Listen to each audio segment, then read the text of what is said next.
दरवर्षी गोविंदा पथके आपल्या जीवावर उदार होऊन 7 ते 8 थरांच्या दहीहंड्या फोडतात। यामध्ये लाखो रुपयांच्या बक्षिसांपेक्षा आपल्या गोविंदा पथकाचं नावलौकिक व्हावा यासाठी ही गोविंदा पथके प्रयत्न करतात। परंतु अनेक वेळा मानवी मनोरे कोसळून छोटे गोविंदा व मोठी माणसे जखमी होतात। या जखमींना आर्थिक मदत मिळावी यासाठी नगराध्यक्ष संदीप पाटील यांनी पनवेल परिसरातील गोविंदा पथकांना स्वखर्चाने विमा पॉलिसी देऊन आर्थिक संरक्षण दिले आहे। पनवेल परिसरात अशा प्रकारची योजना नगराध्यक्ष संदीप पाटील यांनी राबवून चांगली सुरुवात केली आहे। महाराष्ट्रात दहीहंडी उत्सव तरुणांमध्ये लोकप्रिय झाला आहे। मुंबई, ठाणे, पुणे, पनवेल परिसरात दहीहंडीसाठी लाखो रुपयांची आकर्षक बक्षिसे लावण्यात येतात। 7 व 8 थरांच्या या दहीहंडी फोडण्यात गोविंदाच्या पथकांची दमछाक होते आणि मानवी मनोरे कोसळल्याने अनेक जण जखमी होतात। काहींना तर आपले प्राणही गमवावे लागतात। गोविंदा पथकातील गोविंदावर अशी पाळी येऊ नये व आल्यास त्यांना आर्थिक मदत मिळावी यासाठी पनवेलचे नगराध्यक्ष संदीप पाटील यांनी विमा कंपनीबरोबर चर्चा करून पनवेलमधील सर्व गोविंदा पथकांचा विमा काढून त्यांना आर्थिक सुरक्षा कवच दिले आहे। नगराध्यक्ष संदीप पाटील यांच्या नवीन पनवेल येथील कार्यालयात आयोजित एका कार्यक्रमात गोविंदा पथकांना विमा पॉलिसीचे वाटप करण्यात आले। यावेळी शेका पक्षाचे कार्यकर्ते, पदाधिकारी व गोविंदा पथकाचे प्रमुख हजर होते। नगराध्यक्ष संदीप पाटील यांनी गोविंदा पथकांना विमा पॉलिसी दिली। यासंबंधी आमच्या प्रतिनिधीने अधिक माहिती जाणून घेतली। मुंबई, नवी मुंबईच्या परिसरामध्ये दहीहंडीचा उत्सव मोठ्या प्रमाणात साजरा केला जातो आणि त्या अनुषंगाने पनवेलमधील देखील तेवढीच गोविंदा पथकं मोठ्या उत्साहाने हा सण साजरा करत आहेत असं आम्हाला दिसून आलं आणि म्हणून पनवेल नगरपालिकेच्या वतीने नगरपालिका हद्दीतील जी गोविंदा पथकं आहेत त्यांचं इन्शुरन्स पॉलिसी ही नगरपालिकेच्या मार्फत काढण्याचा मानस आम्ही व्यक्त केला। मुख्याधिकारी साहेब संपूर्ण नगरपालिकेच्या मीटिंगमध्ये जेव्हा हा विषय ठेवला त्या सर्वांमध्ये हा विषय मंजूर झाला आणि पहिल्यांदाच असं म्हणजे जरा दिवस जरी कमी असले तरी गेली 18 तारखेपासून म्हणजे 5 दिवसाचं, कारण शक्यतो गोविंदा पथके ही 10-15 दिवसापासूनच प्रॅक्टिस सुरुवात झालेली आहे, त्याला कुठल्याही प्रकारची इजा होऊ नये किंवा कदाचित प्रॅक्टिस करताना देखील हे होण्याची शक्यता नाकारता येत नाही आणि याकरता 5 दिवसांचा इन्शुरन्स हा नगरपालिकेच्या माध्यमातून काढलेला आहे। पहिल्याच नगरपालिकेच्या आवाहनाला पनवेल शहरातील 6 गोविंदा पथकांनी इथं आम्हाला प्रतिसाद दिला, त्यांचं प्रथम मी अभिनंदन करतो आणि यापुढे देखील पुढच्या वर्षी देखील वर्षानुवर्ष हा जो आम्ही प्रोग्राम हाती घेतलेला आहे हा कायमस्वरूपी राहील। नगराध्यक्ष संदीप पाटील यांनी प्रथमच गोविंदा पथकांना विमा पॉलिसी पद्धत सुरू करून एक चांगली प्रथा सुरू केल्याबद्दल गोविंदा पथकांच्या नेत्यांनी अशा प्रकारे प्रतिक्रिया व्यक्त केली। आणि आपले नगराध्यक्ष यांनी जो हा पॉलिसीचा उपक्रम हाती घेतला, मला वाटतं नगरपालिकेचा वतीने हा पहिल्यांदाच असा उपक्रम राबवला जातोय आणि आम्हाला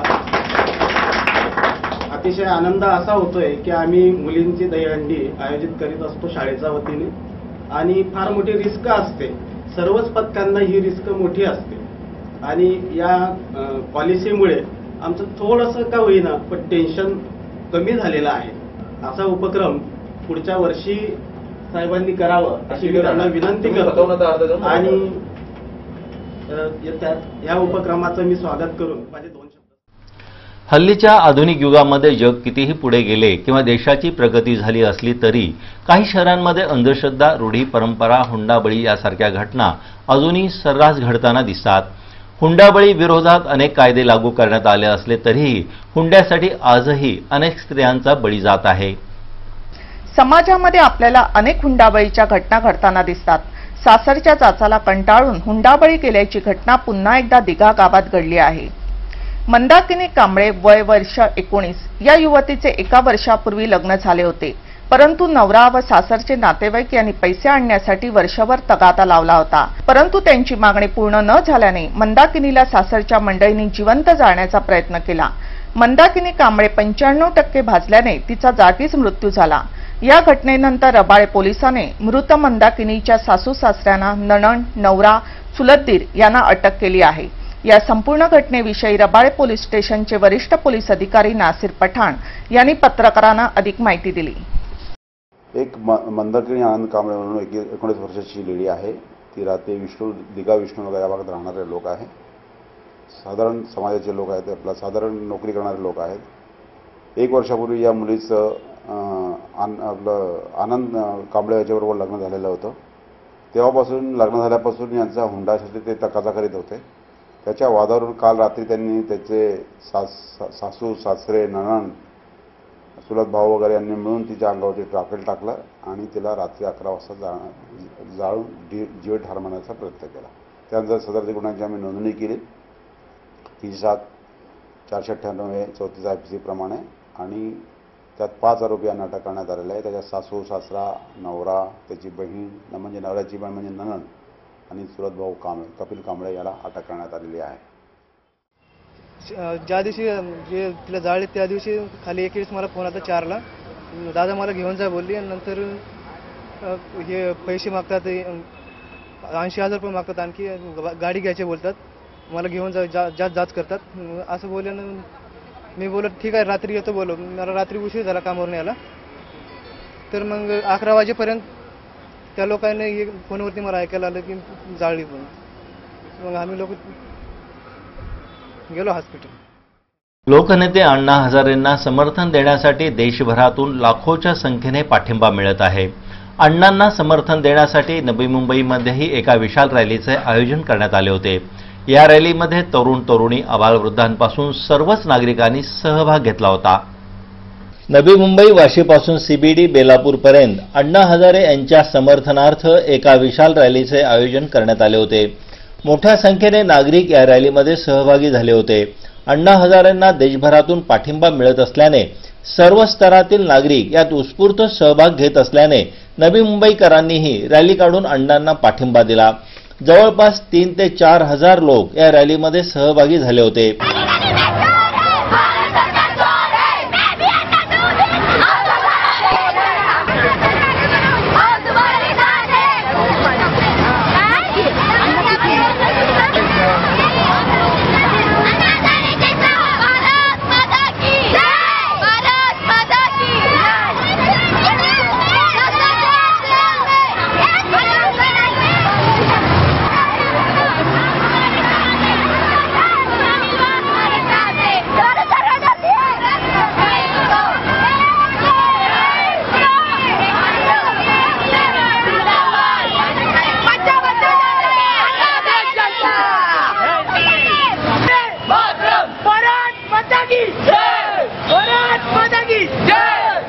या रॅलीत सहभागी झालेल्या एका तरुणाशी आमच्या प्रतिनिधींनी बातचीत केली व रॅलीविषयी माहिती घेतली. लोकपाल बिल के बारे में ये चाहते हैं कि जो करप्शन है और जो भारत का इतना ब्लैक मनी जो बाहर है वो इंडिया में आए, हमारी फ्यूचर बनाए. यहाँ इस रैली में कोई बड़ा बूढ़ा बच्चा नहीं है, सब है क्योंकि सब चाहते हैं कि इंडिया एक फ्यूचर में बहुत बड़ी कंट्री बने.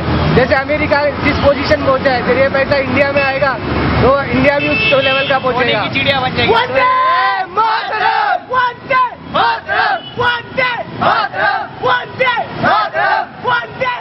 तसेच या रॅलीत सहभागी झालेल्या ज्येष्ठ नागरिकांनीही अपनी प्रतिक्रिया अशी व्यक्त केली. ये बताइए कि देश की जनता जागृत हो गई है, ऐसे में लोकपाल बिल पारित होने की जो बात की जा रही है, आपको क्या लग रहा है? होना ही है, होना ही है, वो तो होना ही है. केंद्र में सरकार जो बैठी है उनकी सोचे कि आपको लग रहा है कि वो ये जो अन्ना हजारे बिल पारित करना चाहते हैं वो पारित करने देंगे? वो लोग करना ही पड़ेगा, ये तो जनता की बात है. जनता उनकी सोच बदलेगी नहीं तो सरकार बदलेगी. संसद किसकी है? जनता की संसद है. हम उनको चुन के भेजा है तो हम जो मांग करते हैं वो उन्होंने पूरी करना चाहिए. तो हमारे लिए वो है, उनके लिए हम नहीं है. सरकार भारत के सेवक है, जनता मालिक है. बिल आएगा ही आएगा, करवाएगी. भ्रष्टाचार में हमारा सेवक है, वो हमारा सेवक है. पनवेल नवीन पनवेल परिसरातही भ्रष्टाचाराविरुद्ध देशभरात क्रांतीची मशाल पेटवणारे अण्णा हजारे यांना समर्थन देण्यासाठी मोठ्या प्रमाणावर जनता रस्त्यावर उतरली आहे व अण्णांना जाहीर पाठिंबा देत अण्णांनी सुरू केलेल्या आंदोलनामध्ये लहान मुलांपासून तरुण तरुणी उत्स्फूर्त सहभाग घेत आहेत. सर्वांनाच भ्रष्टाचार मुक्त भारत हवा असल्याने सर्व स्तरातील गरीब श्रीमंत जनता अण्णांच्या समर्थनार्थ रस्त्यावर उतरली व अण्णा हजारे आगे बढ़ो हम तुम्हारे साथ है, अण्णा हजारे आंधी है, देश का दूसरा गांधी है अशा घोषणा देताना दिसत आहेत. पनवेलमध्येही या घोषणांचा आवाज सर्वत्र घुमत होता.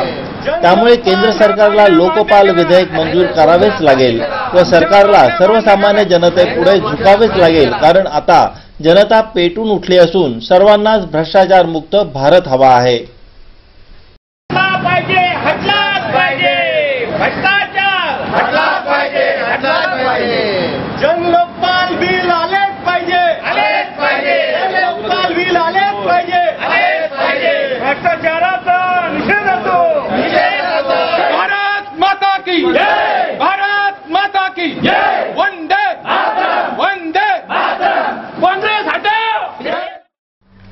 महाराष्ट्र राज्य माध्यमिक व उच्च माध्यमिक मंडळाचे 10वीचे निकाल घोषित होऊन प्रवेश प्रक्रियाही सुरू झाली आहे, परंतु 3 महिने उलटल्यानंतर आजही अनेक ठिकाणी 11वीचे कॉलेजेस सुरू झालेले नाहीत। त्यामुळे विद्यार्थ्यांचे शैक्षणिक नुकसान होत आहे, परंतु कॉलेज प्रशासन या गंभीर प्रश्नाबाबत योग्य निर्णय घेत नसल्याने विद्यार्थी व पालकांमध्ये चिंतेचे वातावरण निर्माण झाले आहे। महाराष्ट्र राज्य माध्यमिक व उच्च माध्यमिक मंडळाचे 10वीचे निकाल 3 महिन्यापूर्वीच घोषित होऊन सुद्धा आजही 10वी परीक्षेत पास झालेल्या विद्यार्थ्यांना कॉलेजमध्ये प्रवेश मिळाला नाही। ऑनलाईन प्रवेश प्रक्रियेद्वारे विद्यार्थ्यांना ऍडमिशन देण्यात येत आहे, तसेच ऑफलाईन प्रक्रियेद्वारेही ऍडमिशन चालू आहेत, परंतु तरीही अनेक कॉलेज सुरू झालेली नाहीत। त्यामुळे विद्यार्थ्यांचे शैक्षणिकदृष्ट्या नुकसान होत आहे। कॉलेजच्या या भोंगळ कारभाराविषयी आमच्या प्रतिनिधीने कॉलेजच्या शिक्षकांशी बातचीत केली व विचारले की कमी वेळात विद्यार्थ्यांचा अभ्यासक्रम कसा पूर्ण करणार, यावर शिक्षकांचे उत्तर अशा प्रकारे होते।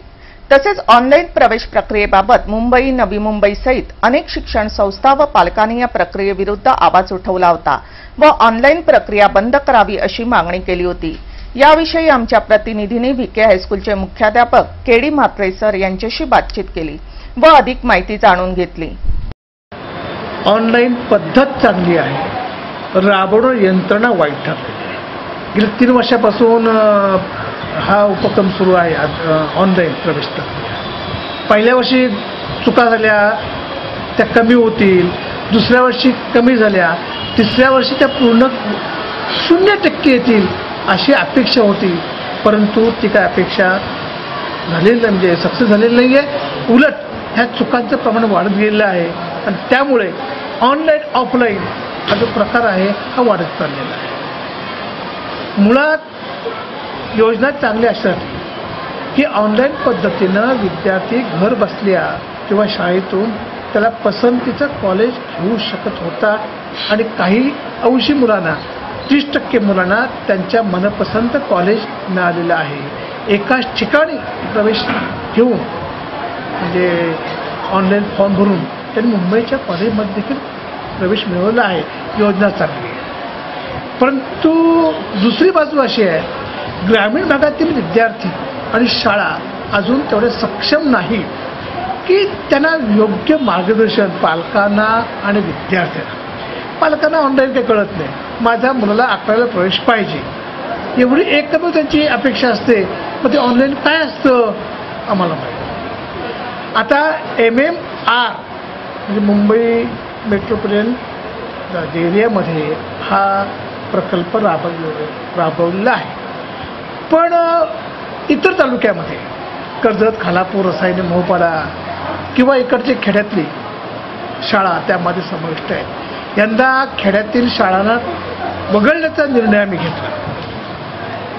आम्ही म्हणजे आमचं हे VK हायस्कूल गायडन्स सेंटर आहे म्हणून काही त्यातून शाळा वगळल्या। त्या वगळल्या असल्या तरी शहरी भागातले प्रश्न काही सुटलेले नाहीत। त्यासाठी पालकांचं अज्ञान, विद्यार्थ्याची निष्क्रियता आहे तेवढी जबाबदार आहे। जर त्यांनी प्रॉपर ऑनलाईनचा फॉर्म भरला, त्यांनी ऑप्शन टाकले तर त्यांना खूप फायदा झालेला आहे, परंतु आपली आवड काय माहीत नाही, आपली काय कॅपॅसिटी आहे, गुणवत्ता किती आहे ह्याचा बोध न घेता, गेल्या वर्षी इंटेक काय आहे ह्याचा विचार न करता जी प्रोसेस सुरू आहे, त्यामुळे मुलाचं नुकसान झालेलं आहे। त्याला बहुतांशी विद्या जबाबदार आहे। भारतामध्ये पारंपरिक सण मोठ्या भक्तिभावाने साजरे केले जातात व आपली परंपरा संस्कृती जपतात, परंतु आजच्या नवीन पिढीला आपली परंपरा संस्कृतीची माहिती व्हावी यासाठी आजकाल शाळांमध्येही पारंपरिक सण साजरे केले जातात व विद्यार्थ्यांना या सणांची माहिती करून दिली जाते। 22 ऑगस्ट रोजी गोकुळाष्टमी उत्सवासाठी दहीहंडीची तयारी सर्वत्र जोरात सुरू आहे। सर्व मंडळातील मुले दहीहंडी फोडण्याचा सराव करताना दिसत आहेत, त्यामुळे दहीहंडीचा उत्साह काही वेगळाच असतो। शनिवारी KV कन्या विद्यालय व बाण स्कूलच्या विद्यार्थ्यांनीही दहीहंडी बांधून गोपाळकाला साजरा केला।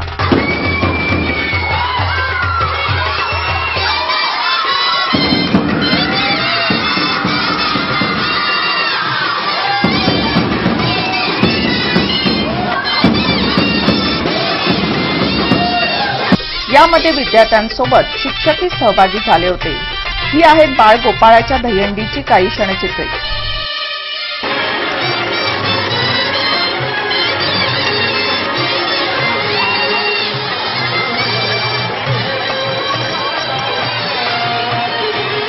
गोविंद गोविंद गोविंद गोविंद गोविंद।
कर्नाळ आजतक बातमीपत्राबाबत आपणास काही सूचना करायची असेल, काही माहिती द्यायची असेल किंवा जाहिरातींच्या संदर्भात कृपया आमच्याशी संपर्क साधा। आमचा पत्ता आहे संपादक रमेश भोळे, कर्नाळ आजतक कार्यालय, गेट नंबर 2, गाळा number 9A, Karnal sports academy Panvel. आमचे फोन नंबर आहेत 9323 855 055 किंवा 99700 62185 आणि आमचा ईमेल आयडी आहे karnalaaztak@gmail.com। येथील नागरिकांनी प्रचंड रॅली काढून दिला प्रतिसाद।